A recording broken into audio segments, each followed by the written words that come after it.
নমস্কার দর্শক বন্ধুরা, ওয়েলকাম টু মাই চ্যানেল সেরা স্বাদের রান্না। আমি রিমলি। আজকে আমি তোমাদের সাথে শেয়ার করতে চলেছি বাসন্তী পোলাওয়ের একটা অথেন্টিক রেসিপি। এই রেসিপিটা আমি বাড়িতে কীভাবে বানাই সেটাই আজকে তোমাদের সাথে শেয়ার করব। অনেকেই আমাকে এটা রিকোয়েস্ট করেছিল এই রেসিপিটা শেয়ার করার জন্য। তো ফাইনালি আজকে আমি তোমাদের সাথে রেসিপিটা শেয়ার করতে চলেছি। তো এখানে দেখো, বাসন্তী পোলাও বানানোর জন্য প্রথমেই আমি নিয়ে নিয়েছি এখানে গোবিন্দভোগ চাল। গোবিন্দভোগ চাল এখানে আমি 250 গ্রাম মতো নিয়েছি। চালটা ভালো করে ধুয়ে নিয়ে জল ছড়িয়ে নিয়েছি। এরপর একটা থালার মধ্যে চালটাকে আমি দেখো ঠিক এইভাবে মিলে মিলে দিচ্ছি, যাতে চালের মধ্যে জল একদমই না থাকে। এইভাবে যদি চালটাকে মিলে মিলে দেওয়া হয়, কিছুক্ষণ পর জলটা একদম পুরো শুকনো হয়ে যাবে। চালটা এইভাবে রাখার পর আমি এর মধ্যে দিয়ে দিচ্ছি কিছুটা হলুদ।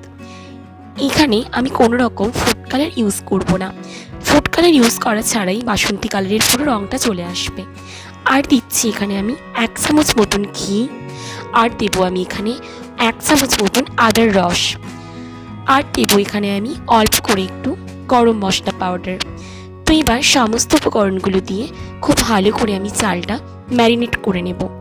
তো তোমরা এখানে সমস্ত টিপসগুলোই ফলো করবে। তো যেভাবে আমি বানাচ্ছি ঠিক সেভাবে এভাবে যদি তোমরা করো, তো তোমাদের একদম কথা দিতে পারি ঝরঝরে বাসন্তী পোলাও বাড়িতেই তৈরি হয়ে যাবে। তো দেখো, এভাবে আমি ভালো করে চালটা মেখে নিচ্ছি, ম্যারিনেট করে নিচ্ছি। তারপর এটা আমি 1 ঘন্টা থেকে 1 ঘন্টা 15-20 মিনিটের জন্য এভাবে আমি রেখে দেবো। কিছুক্ষণ পরে এখানে কিন্তু জলটা পুরো শুকনো হয়ে যাবে। এই সময় আমি গ্যাসের ফ্লেমটা অন করে নিলাম আর বসিয়ে দিলাম একটা হাঁড়ি। অনেকেই কড়াইতে বাসন্তী পোলাও করা পছন্দ করে, কিন্তু আমি হাঁড়িতে করা পছন্দ করি। হাঁড়িতে আমি এখানে দিয়ে দিলাম প্রথমে কিছুটা সাদা তেল, তারপর দিয়ে দিচ্ছি এখানে কিছুটা ঘি। তোমরা চাইলে পুরোটাও ঘিতেই করতে পারো, বাট আমি এখানে হেলথের কথা মাথায় রেখে এখানে সাদা তেল আর ঘি দুটো ইউজ করলাম। এরপর দিয়ে দিচ্ছি কিছুটা ফোড়ন, দুটো তেজপাতা আর গোটা গরম মশলা মানে দারচিনি, লবঙ্গ আর ছোটো এলাচ ফোড়ন দিলাম। এরপর আমি এখানে দিয়ে দিচ্ছি চালটা দেখো আমি এখন দিচ্ছি। চালটার মধ্যে একটু আর জল নেই, পুরো ঝরঝরে হয়ে গেছে, তোমরা দেখতে পাচ্ছ। ঠিক এরকমভাবেই চালটাকে শুকনো করতে হবে, একটুও জল থাকা চলবে না। জল যদি একটুও থাকে তাহলে কিন্তু পোলাও ঝরঝরে হবে না। তো এবার দেখো, নাড়াচাড়া করে নেব আমি ভালো করে। ফ্লেমটা একদম লোতে রেখেছি। তো এখানে আমি পুরোপুরি খুব ভালো করে চালটাকে নাড়াচাড়া করে নিচ্ছি। কিন্তু এখানে খেয়াল রাখতে হবে চাল যাতে খুব বেশি ফ্রাই না হয়ে যায়, মানে চালে যাতে লালচে বর্ণ না আসে। তো এইভাবে আমি চালটাকে ফ্রাই করতে থাকবো ফ্লেমটাকে লো করে। এরপর আমি এখানে অ্যাড করব পরিমাণ মতো কাজু বাদাম। তোমরা এখানে অনেকেই তেলের মধ্যে কাজু বাদামটা ইউজ করো, বাট আমি এই ট্রিক্সটা ফলো করি। প্রথমে যদি তেলের মধ্যে কাজু বাদাম ইউজ করা হয়, খুব তাড়াতাড়ি লালচে হয়ে এটা কিন্তু ফ্রাই হয়ে যায় এবং পুড়ে যাওয়ার সম্ভাবনা থাকে। তো সেই জন্য আমি এখানে কাজু বাদামটা পরে অ্যাড করি। তারপর এটাকে আমি কিছুক্ষণ নাড়াচাড়া করে নিই চালের সাথে, যার ফলে কাজু বাদামটা প্রপারলি কুক হয় আর একদম একটুও কোনো রকম এখানে কাজু বাদাম পুড়ে যাওয়ার কোনো চান্স থাকে না। তো এইভাবে আমি কাজু বাদামটা দিয়ে এইভাবে নাড়াচাড়া করে নিচ্ছি। আর কিশমিশও আমি ইউজ করব একদম শেষের দিকে। তো দেখো, এভাবে এটা নাড়াচাড়া করা হয়ে যাওয়ার পরে তো আমি এখানে সামান্য একটু নুন অ্যাড করে দেবো স্বাদ অনুযায়ী। এই পোলাওটা করার সময় আমি উল্টো দিকে একটা হাঁড়িতে জল গরম করতে বসিয়ে দিয়েছি। তো দেখো, এখানে আমি স্বাদ মতো একটু নুন ইউজ করলাম। তো এবার এটা ভালো করে নাড়াচাড়া হয়ে গেছে। এদিকে জলটাও হাঁড়িতে অন্যদিকে আমি ফুটিয়ে নিয়েছি। তো এই পোলাওটা করার জন্য অবশ্যই আরেকটা ফ্লেমে জলটা ফুটিয়ে নিতে হবে। এইবার এখানে একটা সাঁড়াশিতে করে একটা বাটি আমি নিয়ে নিয়েছি। তো বাটিটার সাহায্যে আমি জলটা একদম ফুটন্ত গরম জল এই চালের মধ্যে আমি এখানে এটা ঢালছি। তো এখানে আমি চাল নিয়েছিলাম 250 গ্রাম মতো। এই বাটিতে করে মেজার করলে চালটা ছিল 2 বাটির মতো। আর আমি এখানে জলটা দিচ্ছি এখানে 4 বাটি।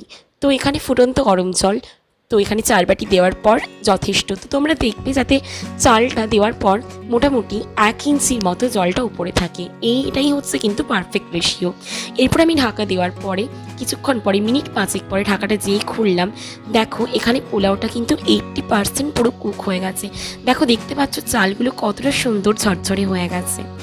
তো আমি এখানে তোমাদেরকে হয়তো খুব ভালো ক্যামেরা ইউজ না করার জন্য খুব ভালো করে দেখাতে পাচ্ছি না, তো তাও তোমরা এখানে আশা করি দেখতে পাচ্ছ যে কীভাবে এটা চালটা পুরো হলুদ রঙের একটা বাসন্তী রঙ এসে গেছে এবং এখানে চালটা কিন্তু 80% কুকও হয়ে গেছে। ঠিক এই পর্যায়ে আমি এখানে অ্যাড করে দেব 100 গ্রাম মতন চিনি। তো 100 গ্রাম চিনি আমি দিলাম, যেহেতু এটা মিষ্টি মিষ্টি খেতে, তোমরা চাইলে চিনি কমও দিতে পারো আর বেশিও দিতে পারো, তবে এই রেশিওটাই যথেষ্ট। তো ভালো করে এবার আমি নিচ থেকে উপরে নাড়াচাড়া করে নিচ্ছি। তোমরা যদি চাও এই সময় হাঁড়ির মুখটা ঢাকনা দিয়ে বন্ধ করে ভালো করে দুদিক থেকে ধরে হাঁড়িটা ঝাঁকিয়ে নিতে পারো, সেক্ষেত্রেও খুব ভালো হয়, কারণ পোলাওটা এই পর্যায়ে যত কম নাড়াচাড়া করা হবে ততটাই ভালো, নাহলে চালগুলো ভেঙে যেতে পারে।